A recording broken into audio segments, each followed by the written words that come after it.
ये कहानी है जॉन नाम के मछुआरे की, जो हर रोज की तरह अपनी छोटी नाव लेकर समंदर में मछली पकड़ने निकलता है।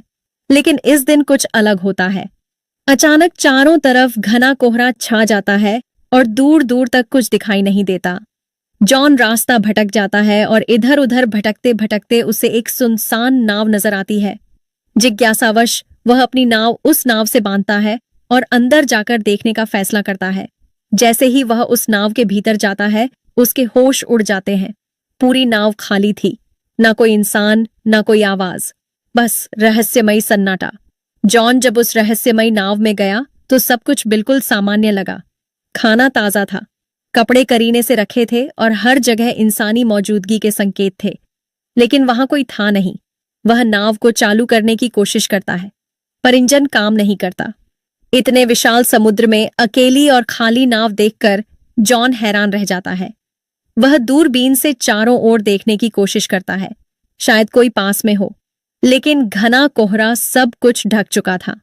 निराश होकर वह कंट्रोल रूम लौटता है और वहां पड़ा रेडियो ऑन करता है, मदद के लिए कोई संकेत भेजने के इरादे से। जॉन ने रेडियो पर संदेश भेजा, यह नाव समंदर में फंसी है, कोई सुन रहा हो तो जवाब दे। संदेश भेजने के बाद उसने सोचा कि अब अपनी छोटी नाव से लौट जाना चाहिए। लेकिन जब वह बाहर आया तो उसकी नाव वहां नहीं थी, जबकि उसने उसे अच्छे से बांधा था। उसकी हैरानी और बढ़ गई जब देखा कि अब चारों ओर फैला कोहरा भी अचानक साफ हो गया था और आसमान एकदम खुला था। अब दोपहर का समय हो चुका था। जॉन को समझ नहीं आया कि यह सब क्या हो रहा है।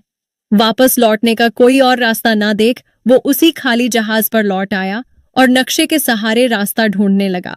जॉन अब यह समझने की कोशिश करता है कि वह आखिर है कहाँ और अपने घर कैसे लौट सकता है। परेशानी यह थी कि उस रहस्यमयी नाव का इंजन खराब था। अगर उसे बचना था तो किसी भी हाल में इंजन को ठीक करना ही था। वह पूरे जहाज में टूल बॉक्स तलाशता है और कड़ी मेहनत के बाद इंजन ठीक कर लेता है। उसके लिए यह एक बड़ी राहत थी। अब नाव चालू हो चुकी थी और दिशा भी धीरे धीरे समझ आने लगी थी। लेकिन खतरा टला नहीं था।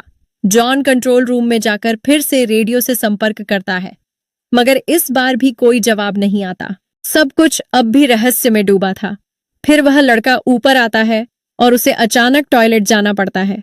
कोई आसपास नहीं था तो वह सोचता है कि समंदर में ही कर लेता हूं।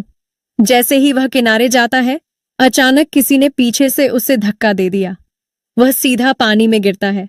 हालत बेहद खतरनाक थी, लेकिन उसने रील को पकड़कर किसी तरह खुद को डूबने से बचा लिया।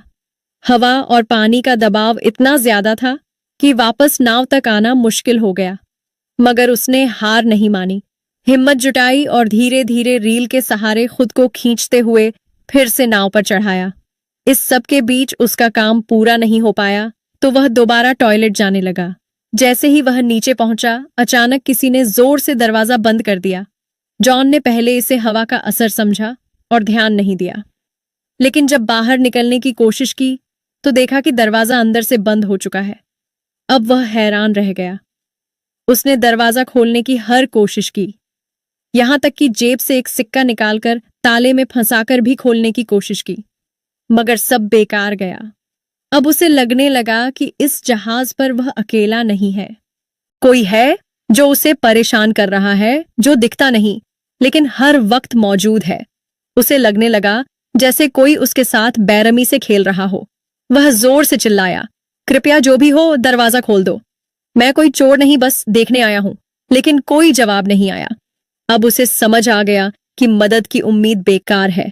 वह कीबिन की तरफ बढ़ा और अंदर जाकर जो देखा उससे उसकी रूह कांप गई। वहां खून के धब्बे थे, डरावना माहौल था, पर उसने डर को नजरअंदाज किया और एक कैंची उठाकर दरवाजा खोलने की कोशिश की। लेकिन ताला अब भी नहीं खुला।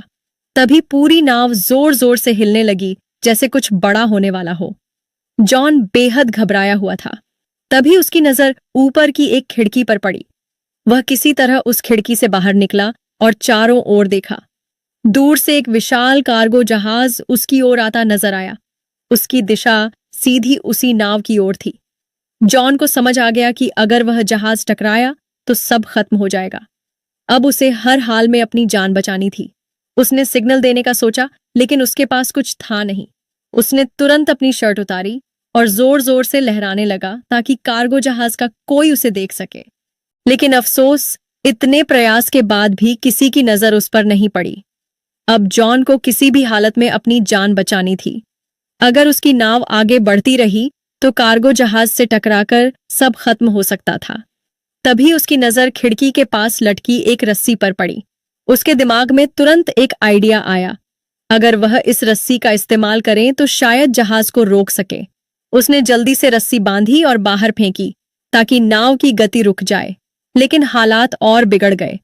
रस्सी इंजन के पंखे में फंस गई और खींचते हुए बाथरूम के अंदर आकर उसके गले में अटक गई। उसका दम घुटने लगा। मरने की कगार पर पहुंचकर उसने हिम्मत दिखाई और एक औजार से खुद को आजाद किया। उसकी गर्दन पूरी तरह लाल पड़ गई थी। वह लगभग मर ही गया था, बट आखिरी पल में खुद को बचा पाया। रस्सी इंजन में फंसी थी, जिससे जहाज की रफ्तार थम गई। मगर यह काफी नहीं था। भारी कार्गो जहाज फिर भी उससे टकरा गया। जोरदार टक्कर से उसका जहाज बुरी तरह हिल गया और जॉन जमीन पर गिरकर बेहोश हो गया। उसके सिर में गहरी चोट लगी थी। कुछ देर बाद जब उसे होश आया तो उसने देखा कि बाथरूम पानी से भर चुका था। मगर सबसे हैरान करने वाली बात यह थी कि वह समुद्र का खारा पानी नहीं, बल्कि एकदम साफ और मीठा पानी था, जैसे कोई जानबूझकर उसे डराने की कोशिश कर रहा हो। वो एक बार फिर टूटकर भीख मांगता है, चाहे तुम जो भी हो प्लीज मुझे जाने दो। लेकिन फिर भी कोई जवाब नहीं आता। अब वो भूखा, प्यासा और बेहद कमजोर हो चुका था। जैसे तैसे उसने बाथरूम की शावर से पानी पिया, लेकिन जल्दी ही महसूस हुआ कि पानी खत्म हो गया है। फिर जब उसने सिंह से पानी पीना शुरू किया तो हैरान रह गया। अब वह पानी खारा हो चुका था।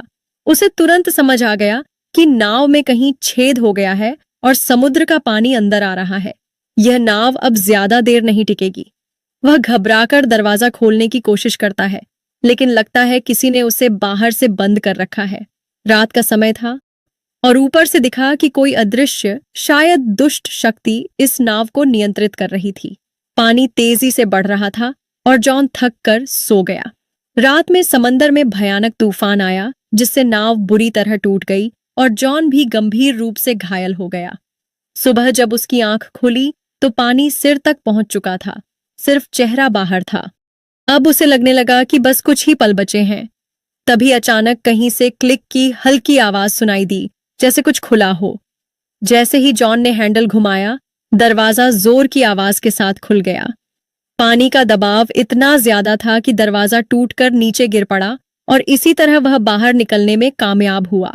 बाहर निकलते ही वह सीधा नाव की छत पर गया ताकि ताजी हवा में सांस ले सके, क्योंकि नीचे ऑक्सीजन लगभग खत्म हो चुकी थी। अब उसे यकीन हो गया था कि कोई अदृश्य ताकत उसे हर हाल में सताना चाहती है। वह शारीरिक और मानसिक रूप से टूट चुका था और नीचे की तरफ पानी लगातार बढ़ता जा रहा था।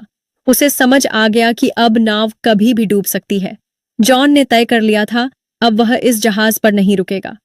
तभी उसे एक आइडिया आया। उसने जहाज से एयर बैग्स निकाले और टूटे हुए बाथरूम के दरवाजे को इस्तेमाल करके एक छोटा राफ्ट बना लिया। उसने सब कुछ मजबूती से बांधा ताकि राफ्ट टिक सके, लेकिन राफ्ट चलाने के लिए उसे कुछ और जरूरी सामान भी चाहिए था।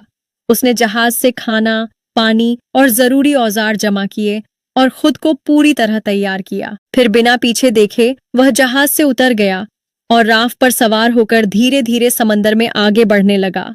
वह राफ्ट पर था और उसके सामने वही बड़ी नाव अब भी खड़ी थी।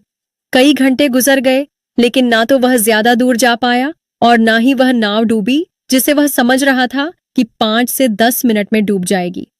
वह अब भी उसी हालत में थी। तभी उसके दिमाग में एक आइडिया आया। अगर यह नाव अभी तक नहीं डूबी तो क्यों ना इसके रिसाव को ठीक कर लिया जाए। अगर ऐसा हो गया तो वह इस मजबूत नाव से आराम से सफर कर सकता है। यह सोचकर वह वापस नाव के पास गया। सबसे पहले उसने रिसाव को ठीक किया, फिर पाइप और औजारों से एक पंप तैयार किया ताकि पानी बाहर निकाला जा सके। उसने जो पंप बनाया था उसकी मदद से नाव में भरा समुद्र का पानी धीरे धीरे बाहर निकल गया। रिसाव ठीक करने और पानी हटाने के बाद उसने जहाज की बाकी दिक्कतें भी ठीक कर दी। साथ ही उसने बाहर से भी मरम्मत की ताकि आगे सफर में कोई और परेशानी ना हो। काम खत्म होने के बाद उसने फिर से रेडियो से मदद मांगने की कोशिश की, लेकिन इस बार भी कोई जवाब नहीं आया। मायूस होकर वह वापस लौटा और नक्शा निकालकर एक बार फिर रास्ता समझने लगा। उसने नाव को आगे बढ़ाने की कोशिश की, लेकिन जैसे ही इंजन स्टार्ट किया, नाव बिल्कुल नहीं हिली, मानो फिर से उसे धोखा दे रही हो। वो नाव एकदम स्थिर थी, जैसे पानी में जड़ हो गई हो, और यही सोच उसे अंदर से तोड़ रही थी। वह पूरी तरह थक चुका था, उम्मीदें खत्म हो रही थीं। तभी दूर से उसने एक और जहाज आते देखा। अब उसके पास बस एक ही रास्ता था, अपने छोटे राफ्ट से उस जहाज तक पहुंचना। वो तुरंत राफ्ट पर चढ़ा और तेजी से उस जहाज की ओर बढ़ा।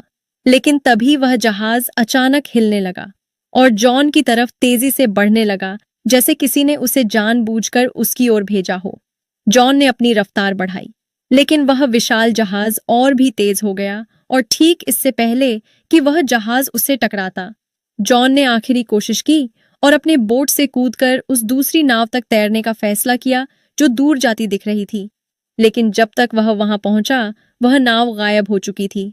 तभी उसे एहसास हुआ कि इस रहस्यमयी नाव पर कोई बुरी ताकत है जो उसे कहीं जाने नहीं दे रही। उसने सोच लिया था कि चाहे जान चली जाए, वह इस नाव पर वापस नहीं जाएगा। लेकिन शाम तक पानी में तैरते तैरते ठंड बढ़ने लगी। नीचे डॉल्फिनस तैर रही थी, पर पानी का तापमान बहुत गिर चुका था। ठंड सहन ना हो पाने पर मजबूरी में वो फिर उसी नाव पर लौट आया। वो इतना थक और बीमार हो चुका था कि कुछ सोच पाने की हालत में नहीं था। बस चुपचाप एक कंबल ओढ़कर कमरे में सो गया। सुबह जब उसकी आंख खुली तो उसने फिर से इस जहाज से निकलने का फैसला किया, लेकिन अब एक और झटका मिला। कमरे का दरवाजा बंद था। वह घबरा गया और धीरे धीरे मानसिक रूप से टूटने लगा। उसे कुछ समझ नहीं आ रहा था कि आखिर यह सब उसके साथ क्यों हो रहा है। तभी उसकी नजर कमरे में मौजूद एक छोटी सी केबिन पर पड़ी। उसने जैसे ही उसे खोला, ऊपर की ओर एक रास्ता नजर आया, एक वेंटिलेशन जिससे बाहर निकला जा सकता था। वह उस केबिन में घुस गया जो एक तंग स्टोरेज एरिया था। हर बार जब वह स्टोरेज एरिया से ऊपर चढ़ने की कोशिश करता, फिसल कर नीचे गिर जाता। गिरने से उसे कई चोटें भी आई, मगर उसने हार नहीं मानी। बार बार गिरते हुए आखिरकार वह फिर से ऊपर पहुंचा और उस वेंट की खिड़की को खोलने की कोशिश की, लेकिन वह टस से मस नहीं हुई।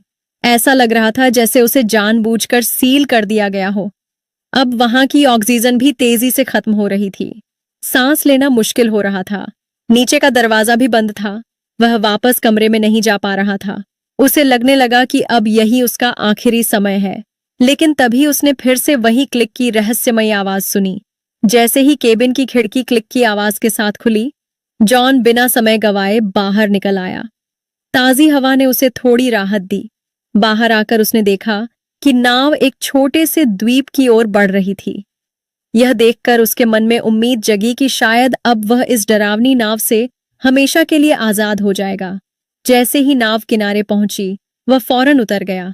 उसे लगा कि इस द्वीप पर जरूर कोई है जो इस सब का जिम्मेदार है। गुस्से में उसने एक डंडा उठाया और द्वीप की तलाश शुरू की, लेकिन जल्द ही हैरान रह गया। पूरे द्वीप पर इंसान का कोई भी निशान नहीं था। अब जॉन फिर से गुस्से और डर से भर गया था। जैसे ही वह उस द्वीप से बाहर निकला, एक नया दृश्य उसकी आंखों के सामने आया।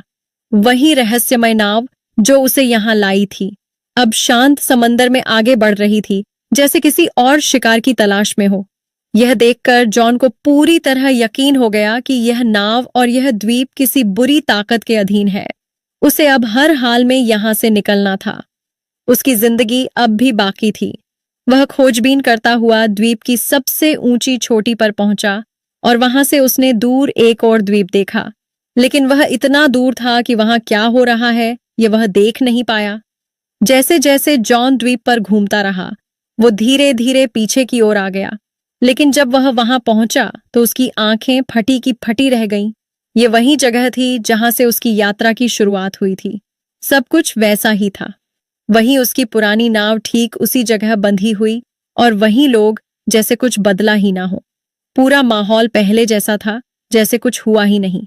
जॉन एकटक सब देख रहा था। उसे यकीन नहीं हो रहा था कि यह सब एक बुरे सपने जैसा लगने वाला अनुभव असल में उसके साथ घटा था। लेकिन अब सवाल उठता था, उसकी नाव वहां दोबारा कैसे पहुंची? द्वीप की सच्चाई क्या थी? जॉन जब द्वीप के पीछे पहुंचा तो हैरान रह गया।